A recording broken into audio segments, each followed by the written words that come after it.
ఏ శుభకార్యానికైనా శుభారంభం committee కుర్రాళ్ళ cinema చాలా పెద్ద hit.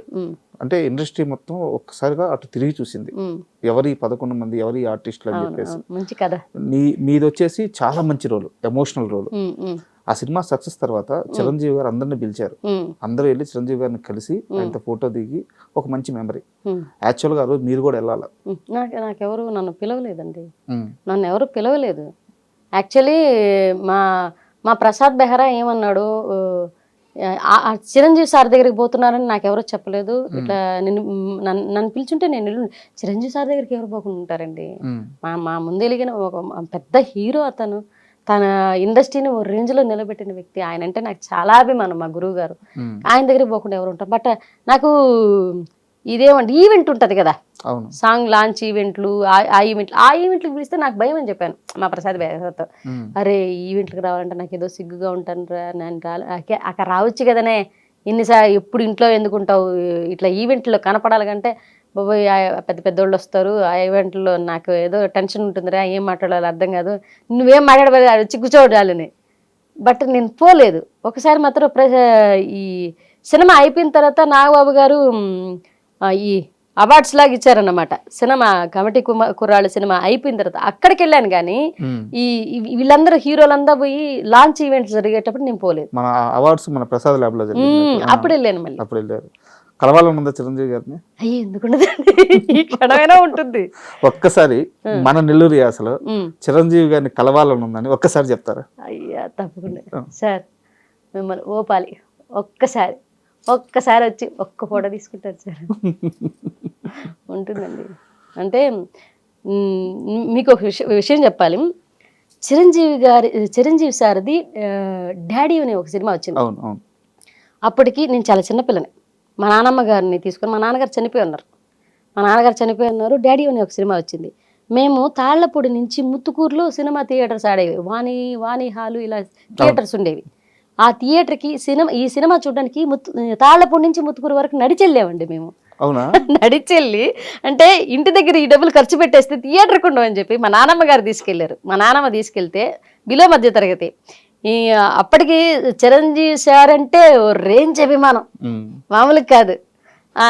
ఇప్పుడు ఇంకా నడుచుకొని వెళ్ళి మా నాన్నమ్మతో చిన్న పిల్లలం స్కూల్ ఎగ్గొట్టి నడుచుకొని వెళ్ళి థియేటర్కి వెళ్ళి, వాణి థియేటర్లో ఫస్ట్ సెకండ్ థర్డ్ బెంచ్లు ఉంటాయన్నమాట.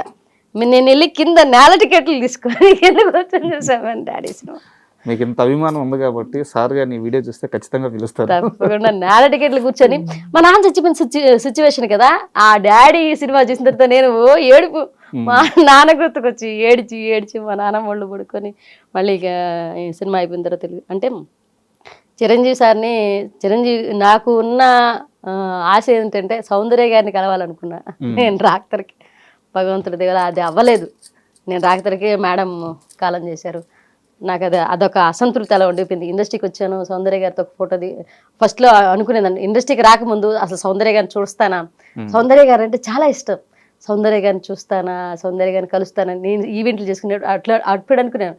ఇండస్ట్రీ దాకా వచ్చిన తర్వాత అప్పటికే ఆవిడ చనిపోయారు. అరే నేను ఆ తర్వాత ఒక హీరోయిన్ కూడా ఇష్టపడలేదు అనమాట. అంటే నాకు ఒక రకమైన భయం వేసింది. మనం ఒకవేళ అభిమానించే వాళ్ళు చచ్చిపోతే అది ఇంత బాధ ఉంటుందా అనేసి తర్వాత నేను ఎవరిని అభిమానించలేదండి. హీరోల్ని ఎవరిని అభిమానించినా కానీ వాళ్ళని కలుద్దాం, చిరంజీవి సార్ని కలుద్దాం, ఒక ఫోటో నాకు రామ్ చరణ్ గారన్న, అల్లు అర్జున్ గారన్న, నా ఫేవరెట్ హీరో ప్రజెంట్ ఉన్న జనరేషన్ అయితే రామ్ చరణ్ గారు, మహేష్ గారు అంటే పిచ్చి. మహేష్ గారు, రామ్ చరణ్ గారు, అల్లు అర్జున్ గారు బాగా ఇష్టం అన్నమాట. ఇంక చిరంజీవి గారు అంటే మా గురువు గారు అంటాను నేను. సార్ అంటే చాలా. అంటే ఇప్పుడు చేతిలో ఏ ప్రాజెక్ట్స్ ఉన్నాయి? ప్రజెంట్ వచ్చేసి నవీన్ పోలిసిటీ గారితో ఒక సినిమా చేశానండి.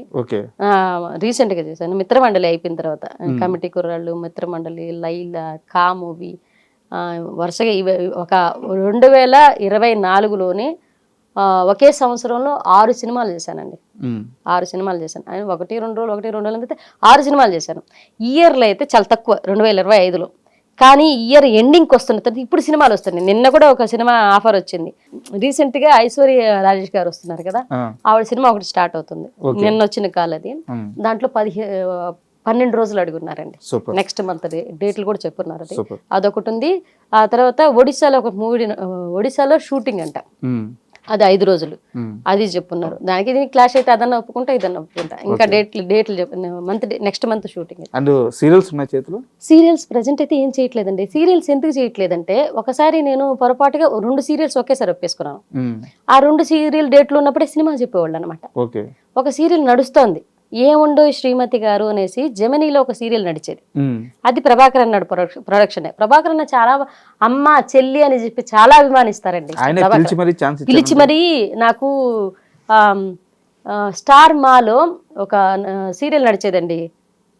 ఏం సీరియల్ అబ్బా అది, నాకు పేరు గుర్తు రావట్లేదు. ఆయన వైఫ్ క్యారెక్టర్ చేశాను నేను. మా సుబ్బు గారికి ఫోన్ చేసి, మా సుబ్బు గారికి ఫోన్ చేసి, సుబ్రహ్మణ్యం అన్న నాకు నీరజమ్మ కావాలి, ఒక సీరియల్ మేము ఇద్దరం భార్యాభర్తలుగా చేయబోతున్నాం. ఫస్ట్ హాఫ్లో మాత్రం ఒక వైఫ్ ఉంటుంది, నేను తమ్ముడి క్యారెక్టర్ చేయబోతున్నాను, డ్యూయల్ రోల్ అన్న, నాకు తను కావాలి అంటే అన్నది ఖచ్చితంగా. మా ఆయనకి ఫోన్ చేసి తర్వాత నాకు ఫోన్ చేశాడు, చెల్లమ్మ నువ్వు చేస్తున్నావురా నాతోటి అంటే, అన్నయ్య థ్యాంక్ యూ అన్న, చేస్తానని చెప్పాను. ఎప్పుడు జీ తెలుగు కామెడీ క్లబ్ తర్వాత ఆ సీరియల్తోనే మాట్లాడడం గుర్తుపెట్టుకొని నా ఫోన్ నెంబర్ కనుక్కొని సీను అన్నకి చేసి, మళ్ళీ నాకు చేయకుండా సుబ్బు గారికి చేసి తర్వాత నాకు చేశారు. చెల్లమ్మ మన ఇద్దరం చేస్తున్నారా అంటే, అన్నయ్య థ్యాంక్ యూ సో మచ్, గుర్తుపెట్టుకుని అంటే జీ తెలుగు తర్వాత ఈ రోజేనమ్మా మళ్ళీ నాకు గుర్తుకొచ్చారు, నా మైండ్లోకి వచ్చారు. ఆ రెబల్ క్యారెక్టర్ ఒకటి ఉంది, నన్ను దబాయిస్తూ మమ్మల్ని కమాండ్ చేసే క్యారెక్టర్ ఒకటి నువ్వు చేయాలని అన్నారు. సరే సరే అని చెప్పి నేను చేసి, అది ప్రేరణ, బిగ్ బాస్ ప్రేరణకి అమ్మ క్యారెక్టర్ చేశాను అనమాట. ప్రసాద్ బెహ్రా మీకు ఇంత క్లోజ్ కదా, తన పైన ఆ లైంగిక ఆరోపణల కేసు రావడం, తన అరెస్ట్ అవ్వడం, ఆ పీరియడ్ లో మీకు ఎలా అనిపించింది? బాధేసిందండి. అంటే మీరు నమ్మారా? ఆమె కూడా నాకు తెలిసిన అమ్మాయి, నాకు తెలిసిన అమ్మాయి, ఈ అబ్బాయి నాకు తెలిసిన అమ్మాయి.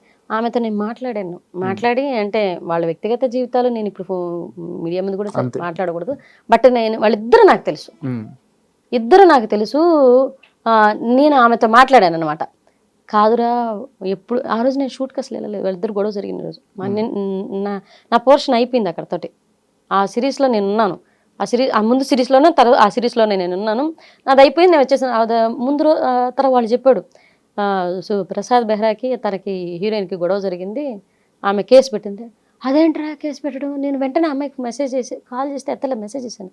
అది కాదురా ఏం జరిగింది, నువ్వు కేసు పెట్టడం ఏంటంటే, నీకు సంబంధం లేని విషయం అక్క ఇది అని, నీకు సంబంధం లేని విషయం అని, మనకు ఏం జరుగుతుందో పడేదాన్ని నాకే తెలుస్తుంది అని అంట. మనోడు ఏడుంటే కదా, నాకు ఒకటే, వాడు షార్ట్ టెంపర్ తప్పితే, షార్ట్ టెంపర్ అదొక్కటే తప్పితే ఇమ్మీడియట్గా కోప్పడతాడు, ఇమ్మీడియట్గా మళ్ళీ తగ్గి మాట్లాడతాడు.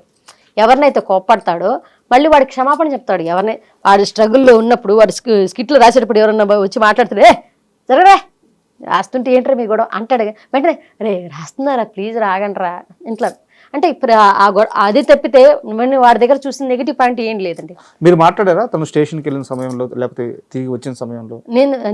నాకు ఏం ఇరుక్కుంది ఈ కేసు, నేను ఏం మాట్లాడాలా, నాకు ఏం మాట్లాడాలో అర్థం కాలే. ఫస్ట్ ఆఫ్ ఆల్ నేను పోలీస్ స్టేషన్ దాకా వెళ్ళాల. అప్పటికి 2 channels, TV channels, Sakshi and TV9 దగ్గర నుంచి నాకు 2 టీవీ ఛానల్స్ దగ్గర నుంచి కాల్ వచ్చింది. ప్రసాద్ బెహ్రా గారు పలానా లైంగిక కేసులో ఉన్నారు, మీరు వచ్చి ఏమన్నా మాట్లాడతారంటే, వాళ్ళ వ్యక్తిగత జీవితాలు, నేను వాళ్ళ కుటుంబ సభ్యులను, కో-యాక్టర్ని, కాకపోతే వాళ్ళతో రేపాల్సి నా షూటింగ్ వరకే ఉంది. అంతవరకు వచ్చి నేను అక్కడ ఛానల్లో కూర్చొని మాట్లాడడం అనేది ధర్మమే కాదు, వాళ్ళ కుటుంబ సభ్యురాలనే కాదు, అట్లని వాళ్ళతో 24 hours రేపాలో ఉన్నానా అంటే లేను, బెస్ట్ ఫ్రెండ్స్ నేను కదా, నేను ఒక యాక్టర్ని, నేను వచ్చి వాళ్ళ జీవితాల గురించి ఏం మాట్లాడడం ధర్మం ఉండేది. అందులో నాకు 2 ఆడపిల్లలు ఉన్నారు, ఇలాంటి వాటి విషయాలు నేనేం మాట్లాడతాను అని నేను మాట్లాడలా, పోలీస్ స్టేషన్ దాకా పోలే. ఆ తర్వాత ప్రసాద్ బెహ్రాతో నాకు ఏం మాట్లాడాలో అర్థం కాలేదండి. ఫస్ట్ ఆఫ్ ఆల్ నాకు నువ్వు పోయి అమ్మాయిని వేధించావా అని అడగలేము. నా తమ్ముడండి వాడు, నా తమ్ముడు. నేను ఏం పాయింట్ రేస్ చేసి మాట్లాడాలో నాకు ఒక రకమైన మొహమాటం అయిపోయింది వాడు మొహంలో చూసి. ఆ తర్వాత సిరీస్ స్టార్ట్ చేశాము. వచ్చిన వెంటనే సిరీస్ స్టార్ట్ చేశాడు మనశాంతిగా. నేను వెళ్ళినప్పుడు చాలా కూల్గా నార్మల్గా ఉంది తన ప్రవర్తన.